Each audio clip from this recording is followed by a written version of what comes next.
Hello दोस्तों, welcome to IT वाला YouTube channel. हमारे इस यूट्यूब चैनल पर आप सभी लोगों का एक बार फिर से स्वागत है। अगर आप चैनल पर नए हैं तो चैनल को सब्सक्राइब जरूर कर लें। टेक्नोलॉजी से रिलेटेड वीडियोस मैं ऐसे ही अपने चैनल पर लाता रहता हूं। दोस्तों, हम अभी लास्ट जो वीडियोस हमने कंप्लीट किया उसमें हमने कंप्यूटर इकोसिस्टम के बारे में बताया था।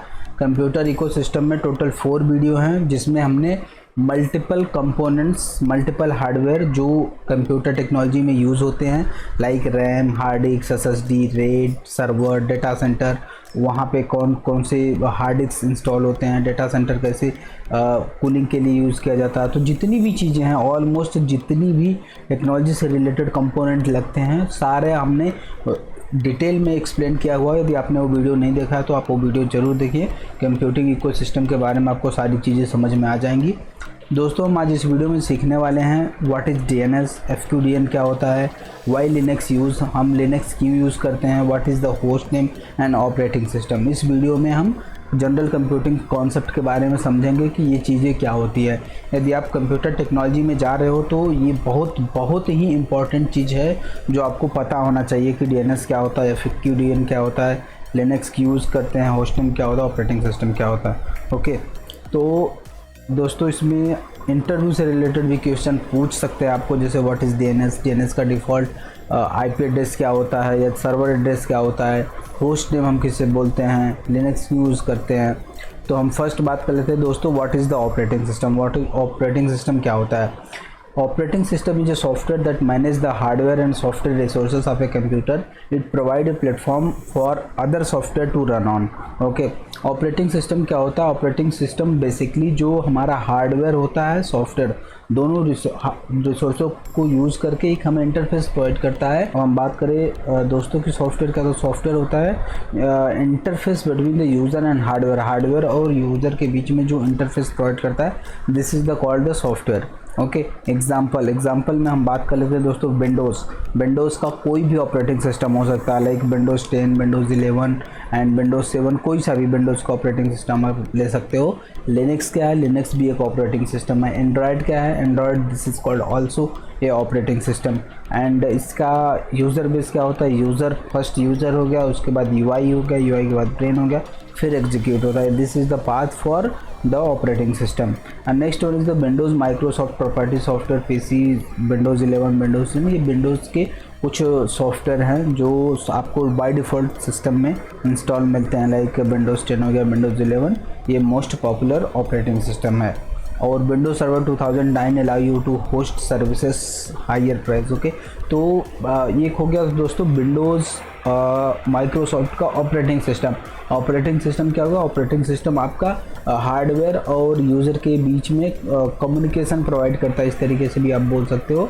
तो ये हमारा इंस्टॉल होता है लैपटॉप में, डेस्कटॉप में, तो इसके लिए यूज़ किया जाता है। और विंडोज़ सर्वर क्या होता है? विंडोज़ सर्वर ये चीज़ होता है कि जो भी ऑर्गेनाइजेशन या कंपनी है उस पर जो भी सर्वर या जो भी सर्विसेज वो यूज़ करता है, उस सर्विसेज को जितने भी एंड पॉइंट है, एंड पॉइंट मीन्स जितने भी यूज़र हैं, उनके लैपटॉप में यदि किसी भी टाइप की सर्विसेज को डिप्लॉयमेंट करना है तो हम विंडोज़ सर्वर के थ्रू करते हैं। तो बट विंडोज़ सर्वर काफ़ी कॉस्टली होता है, जहाँ पे आप हर यूज़र का, हर एसेट का, या फिर आप बोल सकते हो हर एंड पॉइंट का आपको डिटेल वहाँ पे मैप करना होता है। आफ्टर मैप आप सेंट्रली सारा सब कुछ कंट्रोल और मैनेज कर सकते हो। ओके, लिनक्स क्या है? लिनक्स एक ओपन सोर्स ऑपरेटिंग सिस्टम है। इसका किसी भी टाइप का कोई भी लाइसेंस नहीं लगता है। जबकि आप किसी भी ऑपरेटिंग सिस्टम पे जाओगे, लाइक विंडोज़ पे आप जा रहे हो, तो विंडोज़ इस चार्जिंग की जो ऑपरेटिंग सिस्टम आप यूज़ कर रहे हो और चार्जेबल बेसिस पे आपको पे करना होता है। ओके, होपफुली दोस्तों आपको यहाँ तक सारी चीज़ें समझ में आ गई होगी। नेक्स्ट हम बात कर लेते हैं what is the source code. Source code क्या होता है? Source code is a set of instruction written in programming language that tell a computer what to do. Linux open source. Okay, तो सोर्स कोड क्या होता है? Source code basically क्या होता है? एक प्रोग्राम, जो एक लैंग्वेजिंग प्रोग्राम है जो हम कोड के माध्यम से लिख देते हैं और उसको हम रन करते हैं, तो वो कंप्यूटर को ये बताता है कि उससे क्या करना है। तो एक ओपन सोर्स सॉफ्टवेयर है, ऑपरेटिंग सिस्टम है, उसमें according to your requirement, according to your choice, आप उसको लिनक्स के साइट से जाके डाउनलोड करोगे डाउनलोड करने के बाद आप अपने अकॉर्डिंग जो भी उसमें मॉडिफिकेशन करना चाहते हो, एडिट करना चाहते हो, जो भी करना चाहते हो वो सब सारी चीज़ें आप अपने अकॉर्डिंग कर सकते हो। एंड लिनक्स के मल्टीपल फ्लेवर्स हैं, multiple flavours means it's like जैसे कि हम विंडोज़ की बात करें तो विंडोज़ में आपको मिल जाएगा Windows 7, Windows 8, Windows 8.1, Windows 10, Windows 11, इस टाइप से आपको अलग अलग वर्जन के ऑपरेटिंग सिस्टम देखने को मिलते हैं। जबकि लिनक्स में दोस्तों सेम एज आप बोल सकते हो, लिनक्स में आपको डिफरेंट टाइप के ओएस वर्जन देखने को मिलेगा, जिसको हम सेंट ओएस हो गया, फेडोरा हो गया, उबंटू हो गया, डेबियन हो गया, सूस हो गया, Oracle, all are this the flavour of Linux. Okay, hopefully दोस्तों आप लोगों को यहाँ तक समझ में आ गया होगा। वाई लिनक्स हम क्यों यूज़ करते हैं इसके बारे में समझते हैं। Client Windows dominance, highly use friendly, cost type of the licence 5000 और 2000, server side Microsoft 2000, again they have a high cost, Red Hat Enterprise Linux RHEL support cost, CentOS Fedora. Okay, Linux हम क्यों use करते हैं हम इसके बारे में बात कर रहे हैं दोस्तों। लिनक्स फर्स्ट चीज़ है कि लिनक्स किसी भी टाइप का कोई भी चार्ज नहीं लेता है। आप जो ऑपरेटिंग सिस्टम आप यूज़ करो या फिर आप सर्वर पे सिक्योरिटी, हायर सिक्योरिटी होती है, अकॉर्डिंग टू योर चॉइस आप मॉडिफिकेशन उसमें करके चीज़ें को वहाँ पे मैनेज मेंटेन करते हो, तो आपको किसी भी टाइप का कोई भी चार्ज वगैरह नहीं पे करना होता है। और यदि आप किसी अदर थर्ड पार्टी के थ्रू आप यदि सर्वर ले रहे हो लिनक्स का या फिर कुछ और उस पर डिप्लॉयमेंट करना चाह रहे हो, एप्लीकेशन रन करना चाह रहे हो, तो उस कंडीशन में आपको पे करना पड़ेगा, बट वो थर्ड पार्टी लेगा। लिनक्स आपको वहाँ पे कोई भी टाइप का कोई भी चार्ज नहीं लेता है। लिनक्स में जैसे मैंने बताया CentOS, फेडोरा, उबंटू, डेबियन, ये सब लिनक्स के फ्लेवर हैं। What is the host name दोस्तों, this is the very important question. आपको जानना है कि होस्ट नेम क्या होता है। Host name that you give to your server or PC, this is called host name। Host name क्या होता है? होस्ट नेम होता है जो भी आप नाम अपने कंप्यूटर को देते हो और उसका कंप्यूटर या सर्वर को जो भी आप नाम देते हो। Let suppose you are configuring your laptop और desktop on first time, so that time you are giving the name. So जो आप नाम दे रहे हो उसको हम होस्ट नेम बोलते हैं। That is simple. अब उसमें भी कंफ्यूजन आपको नहीं होना चाहिए। जो सिस्टम लॉगिन नेम होता है this is the different, this is the user name. आप अपने लैपटॉप का नाम क्या रख रहे हो उस नाम को हम होस्ट नेम बोलते हैं, और उस होस्ट नेम के थ्रू हम मशीन को आइडेंटिफाई करते हैं over the server, over the network, over the agent, every places. यदि हमें फाइंड आउट करना है कि वो मशीन किसके पास है, तो किस एजेंट के पास है या किस यूजर के पास है, तो हम होस्ट नेम से ही आइडेंटिफाई करते हैं। तो इसीलिए कभी भी आप देखते होगे यदि आपको कोई भी सिस्टम असाइन होता है तो उसका होस्ट नेम ज़रूर होता है उसमें। ओके, होपफुली आप लोगों को समझ में आ गया होगा होस्ट नेम क्या होता है। Second one is the FQDN। FQDN क्या होता है? FQDN stand for fully qualified domain name. Fully qualified domain name हो गया host name plus domain name.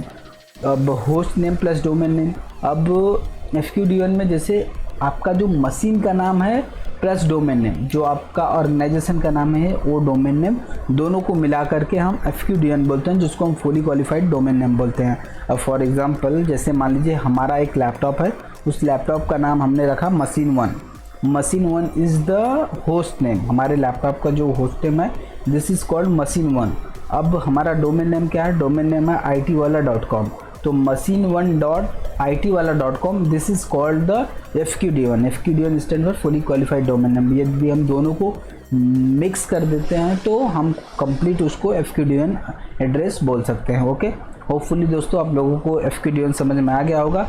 itwala.com website, so it will be hosted on the some server. अब जैसे for example itwala.com कोई एक website है जो hosted होगा किसी सर्वर पे। Okay, for public address it will have give the public to this address. यदि आपको किसी पब्लिक सर्वर पे होस्टेड है, यदि आपको एक्सेस करना है तो उसके लिए एक एड्रेस चाहिए होगा। वो एड्रेस क्या होगा? वो एड्रेस होगा आपका वेबसाइट का नाम। जैसे for example itwala.com। itwala.com this is the address जहाँ से आप पब्लिक सर्वर पे होस्टेड है, आप किसी भी चीज़ को एक्सेस कर पा रहे हो। And next one is the domain purchase. Domain purchase, public will access the website by the domain name, make entry in DNS record। अब आपको जैसे डोमेन परचेज क्यों इम्पोर्टेंट है, यदि आपके पास डोमेन नहीं है तो फिर आपका जो साइट है वो साइट से कोई भी डेटा एक्सेस नहीं हो पाएगा। किसी भी वेबसाइट को आपको एक्सेस करना है तो आपको डोमेन परचेस करना पड़ेगा। डोमेन परचेस करने के बाद उसके डीएनएस में आपका लोकल रिकॉर्ड एंट्री होना चाहिए, उसके बाद ही आप किसी भी डेटा को सर्वर से एक्सेस कर सकते हो। ओके, तो public will be access the website by the domain name, make the entry in DNS record. For example itwala.com, this is the website या this is the domain name. Okay, and जो DNS के अंदर इसका जो IP address मिलेगा उस IP address को या इस नाम को डीएनएस रिकॉर्ड के अंदर हम मैप करेंगे, जिससे हम जो भी डिटेल वगैरह एक्सेस करेंगे तो एक्सेस हो जाएगा। Next one is the DNS. What is DNS? DNS stands for the domain name system. It is the system that translate domain names such as google.com into IP address such as 172.217.12.178 that can understood by the computer. Okay, तो DNS क्या होता है? DNS का full form होता है domain name system और domain name server आप बोल सकते हो। इसका जो मेन काम होता है बेसिकली वो आपके जो नाम होता है उस नाम को ट्रांसलेट करता है through the IP and IP to name, this is called the DNS। अब फॉर एग्जांपल यदि आप मान लीजिए गूगल पे कोई भी चीज़ आप सर्च कर रहे हो, तो अब जैसे फॉर एग्जांपल आप सर्च कर रहे हो मुंबई, तो गूगल पे आप मुंबई सर्च करो तो जो कंप्यूटर का लैंग्वेज है, कंप्यूटर मुंबई को नहीं समझता है, वो समझता है थ्रू द आईपी एड्रेस। तो जो आपका मुंबई आपने जैसे गूगल पे टाइप किया तो मुंबई जो आपने टाइप किया वो मुंबई कहाँ पे जाएगा? फर्स्ट स्टेप फर्स्ट जाएगा वो डीएनएस पे। डीएनएस पे जाने के बाद वो आईपी में कन्वर्ट होगा। आपने सर्च किया, सर्च करने के बाद वो डीएनएस में गया, डीएनएस में मुंबई सर्च किया, मुंबई का आईपी क्या है उस आईपी पे वो ट्रांसलेट करेगा। ओके, ट्रांसलेट करेगा, वो नेक्स्ट सर्वर पे जाएगा, उस सर्वर से फिर आपको रिटर्न डीएनएस पे आएगा। रिटर्न डीएनएस पे आने के बाद फिर आपको रिजल्ट दिखाएगा। तो इसके बीच में क्या हुआ? आपने मुंबई टाइप किया, मुंबई टाइप करने के बाद वो आईपी में कन्वर्ट हुआ, आईपी में कन्वर्ट होने के बाद उसने फाइंड आउट किया, फाइंड आउट करने के बाद रिटर्न फिर वो आपको जो रिजल्ट है, रिजल्ट में आपको कन्वर्ट करके और ट्रांसलेट करके दिया। ओके, होपफुली आप लोगों को दोस्तों समझ में आ गया होगा डीएनएस का काम क्या होता है। डीएनएस का काम बेसिकली होता है वो ट्रांसलेट करता है IP to name, name to IP, this is called the DNS. When a user type a domain name into their browser, that browser send a DNS query to the DNS server. The DNS server then looks up the IP address associated with the domain name and returns into the browser. When can then use the IP address to connect the appropriate web server. Hopefully दोस्तों ये हमने already आप लोगों को explain कर दिया, आपको समझ में आ गया होगा ये सारी चीज़ें कि DNS क्या होता है। एंड DNS कैसे? Every system will be maintain their DNS, her system एक DNS मेंटेन करता है। लोकल DNS सर्वर होता है, पब्लिक सेपरेटली DNS होता है, पब्लिक DNS सर्वर होता है। पब्लिक DNS सर्वर में AWS का अलग होता है, गूगल, फेसबुक, इस तरीके का सबका DNS होता है। ISP also maintain their on DNS server, internet server provider जो होते हैं वो भी अपना सेपरेट DNS मेंटेन करते हैं। www.google.com, ये हो गया आपका DNS। तो दोस्तों ये बहुत बहुत इंपॉर्टेंट है। यदि आप किसी भी टाइप की ट्रबल शूटिंग करते हो नेटवर्क में तो आपको ये आना बहुत बहुत ज़रूरी है कि DNS का डिफ़ॉल्ट IP एड्रेस क्या होता है। ओके, होपफुली दोस्तों आप लोगों को यहाँ तक चीज़ें समझ में आ गई होगी। Next one is the DNS work कैसे करता है, इसके बारे में हम बात कर लेते हैं दोस्तों। DNS जैसे फर्स्ट हो गया आपका ये लैपटॉप हो गया। ओके, उस लैपटॉप से आपने कोई भी आपने रिक्वेस्ट डाला, जैसे आपने कोई कुछ भी सर्च किया वेब सर्वर के थ्रू, तो वो वेब सर्वर फाइल पे जाएगा। ओके, जैसा कि आप वीडियो में देख पा रहे हैं, फर्स्ट वेबसाइट उस पे जाएगा, उसके बाद वो DNS रिकॉर्ड पे जाएगा, DNS रिकॉर्ड करेगा, DNS रिकॉर्ड करने के बाद वो authenticative name server DNS hosting provider जो होगा उस पे जाएगा, like.com .net। जो TLD क्या होता है? TLD होता है बेसिकली जो जैसे like.com .net जो भी आपने डोमेन ले रखा है तो वो आपको दिखाएगा वहाँ पे।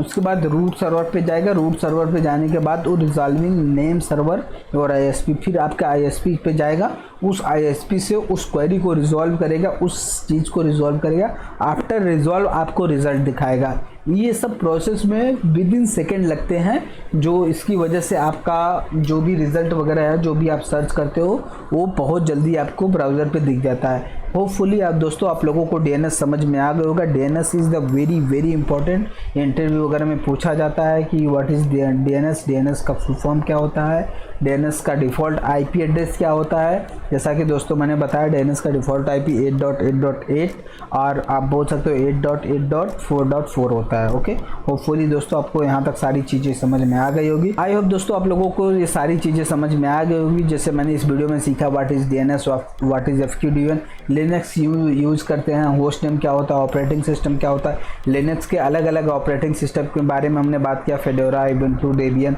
सोस, ये सब सारे लिनक्स के अलग अलग फ्लेवर है। एंड होस्ट नेम क्या होता है, डीएनएस क्या होता है, डीएनएस का डिफ़ॉल्ट आईपी एड्रेस क्या होता है। आई होप दोस्तों आप लोगों को ये सब सारी चीज़ें समझ में आ गई होगी। उम्मीद करता हूँ दोस्तों आप लोगों को वीडियो बहुत अच्छा लगा होगा। यदि वीडियो अच्छा लगा तो वीडियो को लाइक शेयर एंड चैनल को सब्सक्राइब जरूर कर लें। मिलते हैं अपने नेक्स्ट वीडियो में, तब तक के लिए जय हिंद, जय भारत।